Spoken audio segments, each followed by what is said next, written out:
Everyone, मेरा नाम है अदिति और आप सभी लोगों के लिए अभी से ये जो सीरीज स्टार्ट करी है बाउंस बैक सीरीज, इस सीरीज के अंदर मैं आप लोगों को कंप्यूटर साइंस का पूरा 2024 का पेपर सॉल्व करवा रही हूँ। और आप सभी लोगों के लिए आज से इस क्लिप के अंदर टॉपिक वाइज मैं आपके लिए वीडियोस लाई हूँ।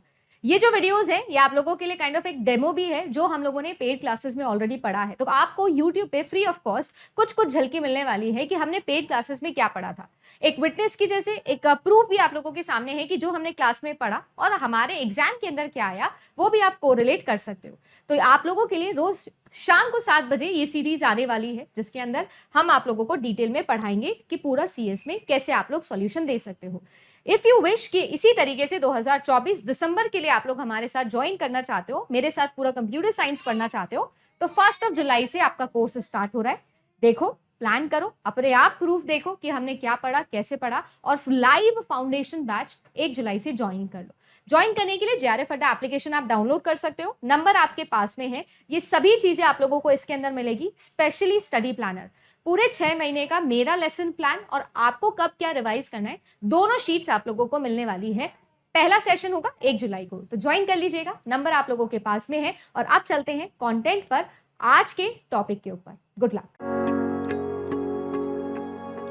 एक और इंपॉर्टेंट चीज है जो मैं यहाँ पर आपको बता सकती हूँ, that is fuzzy logics. Fuzzy logic में सीन ऐसा है कि फजी लॉजिक बिल्कुल आइडेंटिटी ओरिएंटेड होता है, जैसे सेट थ्योरी होती है बिल्कुल वैसा ही। एक होता है आप लोगों का, देखो, crisp logic. Crisp logic, crisp logic जैसे कि डिस्क्रीट लॉजिक होता है, यस, राइट, नो, ऐसे वाले बातें जिसमें हम करते हैं। पर कुछ चीजें होती है मैम जिसमें यस नो नहीं होता है ना, जिसमें यस नो नहीं होता, जिसमें होता है शायद। जैसे मैंने आप लोगों को बोला तैयारी हो गई क्या, तो आप बोलोगे यस या बोलोगे नो। नहीं, हम फजी जवाब देते हैं। मैं पूछूंगी तैयारी हो गई क्या, एग्जाम सेंटर के बाहर खड़े होके आऊंगी ना मैं तुम्हारे, और फिर पूछूंगी बेटा तैयारी थी ना तेरी, पूरी तैयारी हो गई ना पूरी, तब भी तुम क्या बोलोगे मुझे, हाँ मैम थोड़ी थोड़ी बची थी, मैम ज्यादातर पढ़ लिया था, शायद हो गई थी।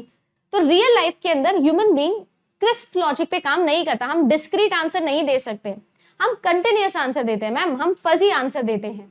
तो हमारे पास में 1 और 0 ही नहीं होता, हमारे पास में 0 और 1 के बीच में भी बहुत सारी चीजें होती है। तो ये वो वाली चीज है, सही है। अपने दुख याद आ गए बच्चे को, ठीक है जी। तो फादर ऑफ फजी लॉजिक कौन थे, लॉफ्टी ज़ादे, ठीक है ना। और बात ऐसी है, ये वेगनेस को शो करता है। भैया पानी गर्म है क्या, हाँ नहीं, ये बुलियन लॉजिक है, क्रिस्प लॉजिक है। फजी लॉजिक कहते हैं पानी गर्म है क्या, हाँ भैया बहुत ज्यादा गर्म है ना, थोड़ा कम गर्म है, अरे बिल्कुल भी गर्म नहीं है मम्मी।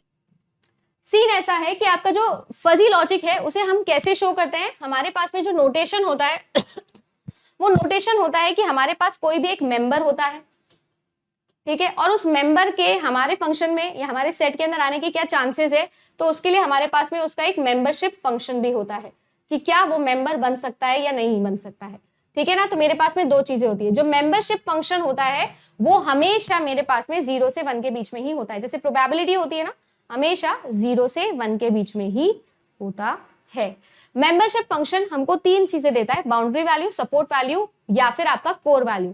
अगर मेरा फंक्शन क्या हो, जो मेरा मेंबरशिप फंक्शन है वो 1 के बराबर हो बिल्कुल, तब हम उसे क्या कह देते हैं, कोर वैल्यू कह देते हैं। जब मेरा मेंबरशिप फंक्शन 0 से बड़ा हो, 1 तक पूरा नहीं पहुंचा है बट 0 से बड़ा हो, तब हम उसे क्या कह देते हैं, सपोर्ट कह देते हैं। और अगर मेरा फंक्शन 1 से 0 के बिल्कुल बीच में कहीं लाए करे तो उसे हम लोग कह देते हैं बाउंड्री वैल्यू।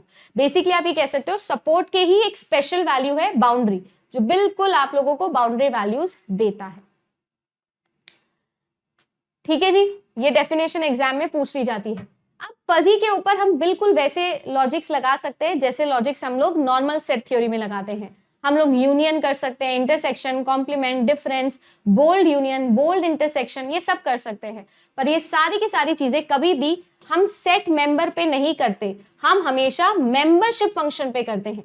याद रखिएगा, मैं कभी भी अगर x comma mu of x लिखा है तो हम सारे ऑपरेशन ज्यादातर म्यू ऑफ x पर ही करते हैं।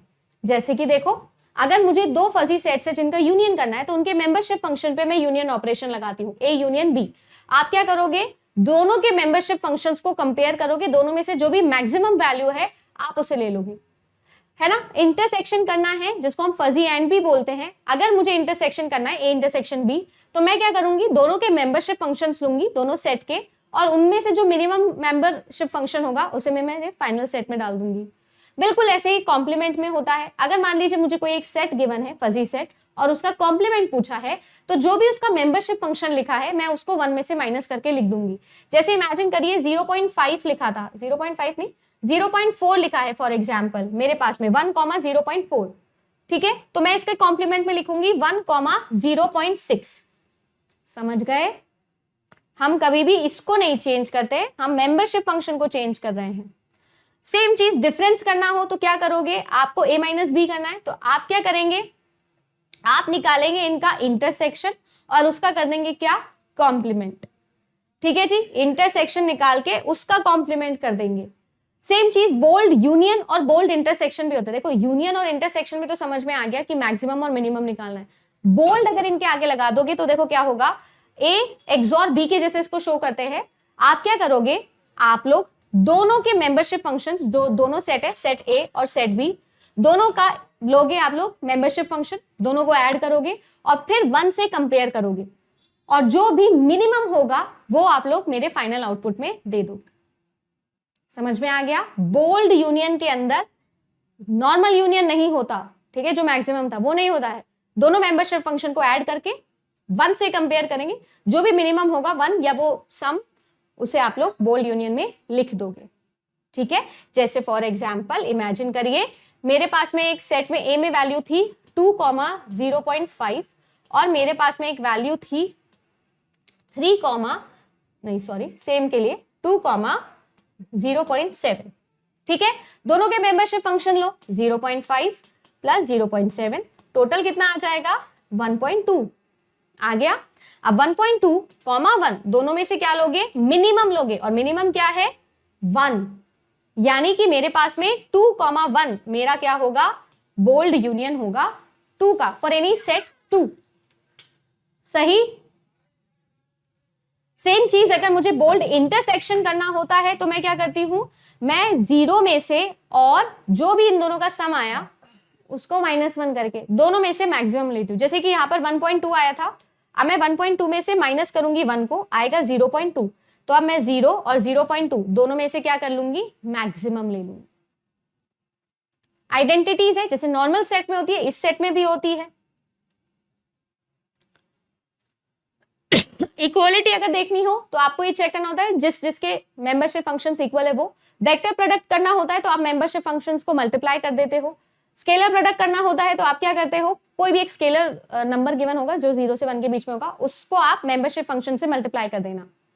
पावर अगर करनी हो तो पावर चढ़ा देना। हर चीज मेंबरशिप फंक्शन पे हो रही है। एल्जेब्रिक सम भी कर सकते हो आप लोग। एल्जेब्रिक सम करना है तो आपका जो दोनों मेंबरशिप फंक्शन है दोनों को सम माइनस दोनों के मल्टीप्लीकेशन से आप लोग इसको डिफरेंस निकाल दो। बाउंडेड सम भी निकालते हैं। बाउंडेड सम जो होता है वो बोल्ड यूनियन से अलग होता है, बट ज्यादातर केसेस में आप देखेंगे कि हमारे पास में दोनों की आइडेंटिटी सेम ही लिखी होती है। ठीक है ना, तो बाउंडेड सम या बोल्ड यूनियन आप देखो minimum of 1 comma mu of A plus mu of B ही लिखा है, यही चीज बोल्ड यूनियन में थी।